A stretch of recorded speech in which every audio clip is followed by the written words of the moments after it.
the stretching out like a swan. Yeah. If we stretch out the arms, but let the shoulder blades slip down the back a little bit. So now we're like a swan doing slow wing beats. That's it. Working with very slow wing beats. And it's up to you how many you do and how high the wings beat up. One arm might be able to stretch higher than the other, and that's okay while the other arm is improving. And after you've done 6 or 8 slow wing beats, we might rest the arms for a breath.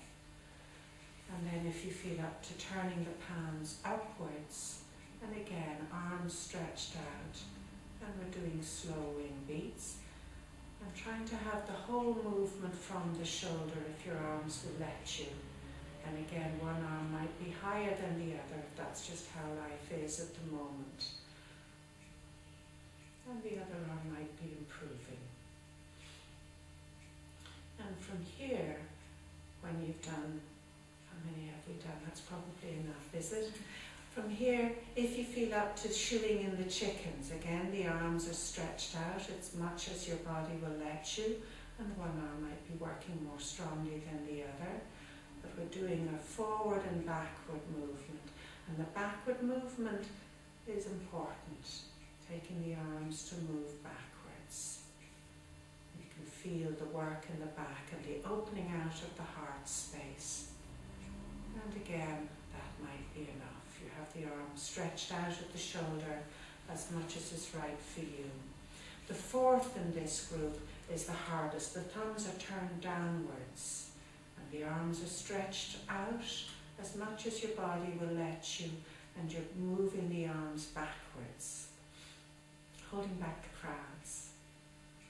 And again, if one arm is higher than the other, that's quite acceptable as the other arm is improving. And this is very, very tiring group of movements. They seem so simple and so easy to do, but you really want to rest afterwards. You can really feel how it's been working in the shoulders and letting the shoulders release down. Maybe doing some shoulder shrugs to help to ease the shoulders out. And while we're easing the shoulders out and the neck out, you might like to draw the chin down out of the chest. Breathing in to draw the head up, and breathing out to look up towards the ceiling. Breathing in to draw the head to center, and breathing out, drawing the chin down onto the chest. Breathing in and breathing out, looking upwards. So here you're extending the back of the neck when you draw the chin down onto the chest, and then contracting the back of the neck when you look upwards.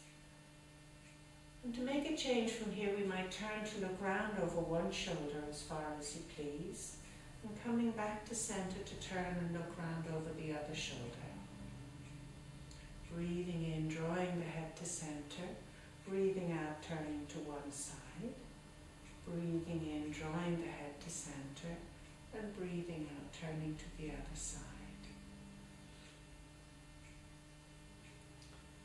And if you want to change it slightly, if the eyes look down at the floor, the chin changes as well, turning around to one side and looking down at the floor.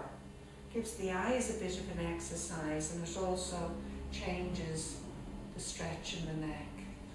And if you turn and look up at the ceiling on one side, breathing in, drawing the head to center, breathing out, looking up towards the ceiling on the other side.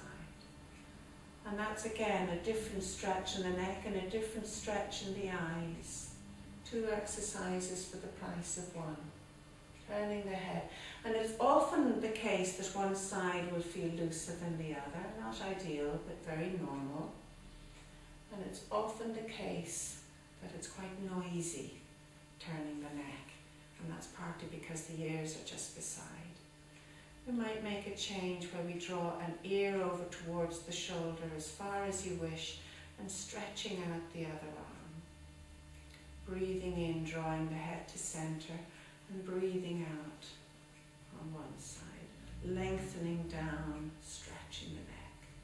Drawing the head to center, Very gently turning the head to the other side, lengthening the ear towards the shoulder and stretching the arm down. Drawing the head to center and taking the ear over towards the other side. So after you've been working with easing out the neck and the shoulders, we might change and make circles with the eyes, looking up towards the ceiling, looking round to the side, down to the floor, sweeping the eyes around in as big a circle as you can. Trying to make the circle complete. The eyes nearly always jump, but seeing if you can make the circle as complete as you can, looking all the way around in a big circle. And then after we've done a circle in one direction, we might change and take the circle round in the other direction.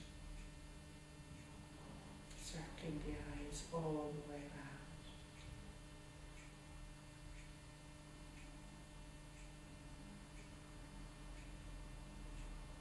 It's a good exercise for the eyes, and it's a gentle exercise for the neck. And then shoulder shrugs after that are often very, very good to do.